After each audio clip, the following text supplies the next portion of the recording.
अच्छे ने अच्छा और बुरे ने बुरा पहचाना मुझे।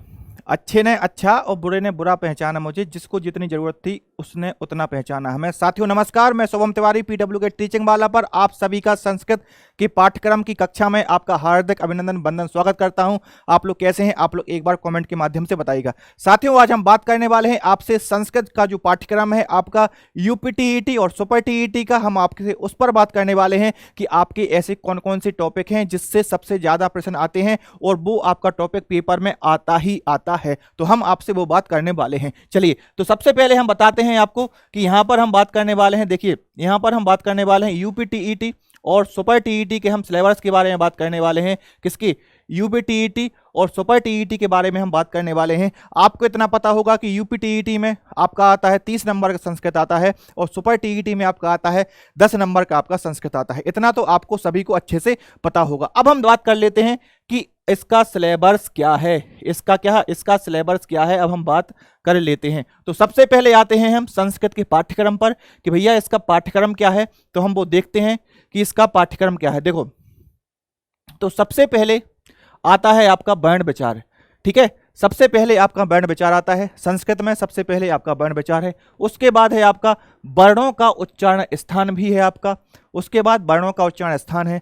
फिर आपका प्रयत्न है। क्या है? फिर आपका प्रयत्न है।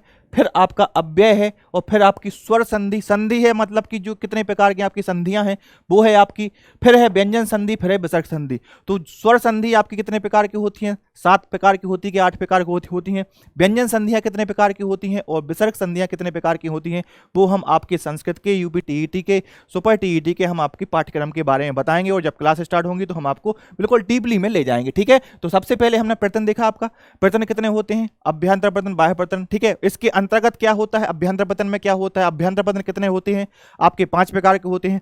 बाह्य प्रयत्न कितने होते हैं? तो आपके 11 प्रकार के होते हैं। हम इसी प्रकार मतलब कि इसकी डीपली में हम आपको अच्छे से बताएंगे। ठीक है, चलिए फिर उसके बाद हम देख लेते हैं कि समास क्या है। समास कितने प्रकार के होते हैं? तो सभी को पता है कि समास आपके होते हैं कितने प्रकार के? समास आपके होते हैं 6 प्रकार के आपके समास होते हैं। तो हम उस पर बात करने वाले हैं। फिर करेंगे हम संस्कृत में गिनती पर। संस्कृत में गिनती बहुत ज्यादा महत्वपूर्ण है, परीक्षा में बार बार आती है कि सर संस्कृत में गिनती आपको पेपर में आता है कि षडवती को हम संस्कृत में क्या कहते हैं? षडवती का अंकों का क्या है मतलब कि 96 को हम संस्कृत में क्या कहते हैं? इस प्रकार से सवाल आते हैं बार बार परीक्षाओं में।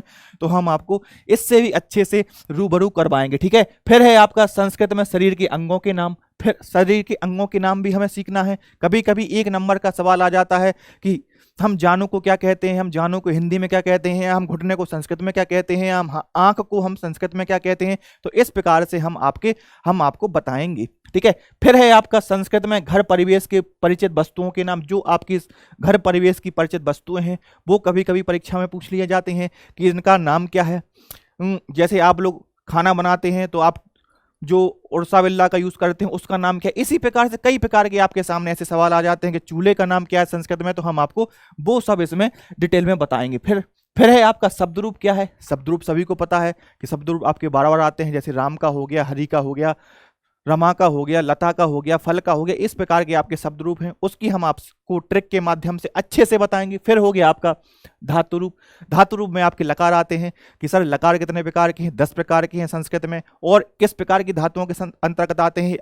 आत्मनेपदे और परस्मैपदे धातुओं के अंतर्गत आते हैं। अब सवाल उठता है कि जो आपका लकार है उसकी ट्रिक क्या है? तो देखो हम उसकी ट्रिक की बताएंगे कि लट लकार की ट्रिक क्या है, लिट की क्या है, लोट की क्या है और विधिलिंगी क्या है। हम आपको ट्रिक के माध्यम से सब कुछ अच्छे से डीपली में बताएंगे। ठीक है, फिर है आपका सर्वनाम धातु। सर्वनाम धातु में आपने देखा होगा कि अस्मत् का रूप हो गया, आपका युष्मत् का रूप हो गया, आपका सात औते, ये वाले सर्वनाम वाले रूप हो गए। हम आपको इसके बारे में भी अच्छे से चर्चा करके बताएंगे। ठीक है, फिर हो गया आपका माहेश्वर सूत्र। ये तो सबसे ज्यादा प्रचलित ही है कि महेश्वर सूत्र क्या है आपकी।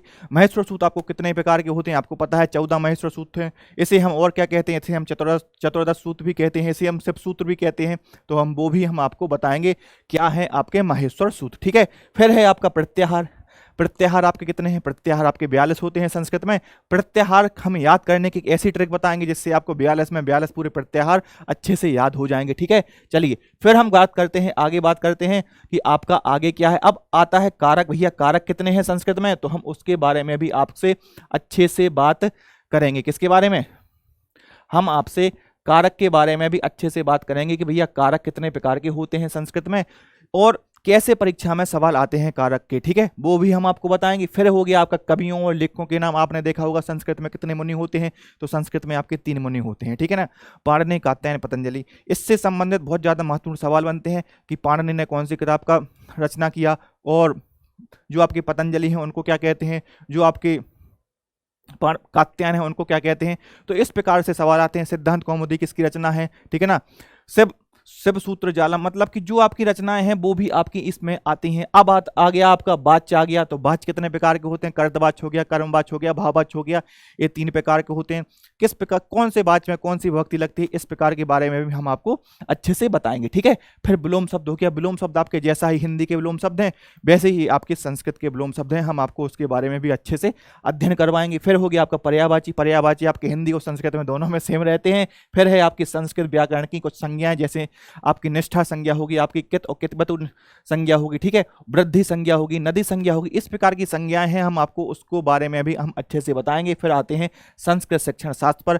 कभी कभी संस्कृत शिक्षण शास्त्र में जब परीक्षा कठिन बनती है तो संस्कृत शिक्षण शास्त्र से यूपीटीईटी में सवाल बनते हैं कि संस्कृत शिक्षण शास्त्र में दृश्य सामग्री कौन है, श्रव्य सामग्री कौन है, उपचारात्मक शिक्षण क्या है, मूल्यांकन क्या है, इस प्रकार के सवाल कभी कभी बन जाते हैं। तो हम आपको इसके बारे में भी बताएंगे। तो कुल मिला के हम जो आप सिलेबस पे हमने आपसे बताया है, जो आपके महत्वपूर्ण टॉपिक हैं, इसी टॉपिक से आपके बार बार सवाल आते हैं।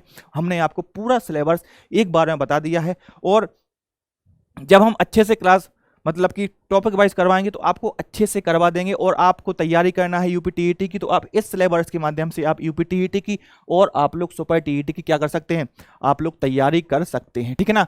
तो आप सुपर टीईटी की भी तैयारी इस प्रकार से कर सकते हैं। आपका संस्कृत आपका जो यूपीटीईटी में है 30 नंबर का आता है और सुपर टीईटी में आपका नंबर 10 नंबर, संस्कृत आपका 10 नंबर का आता है।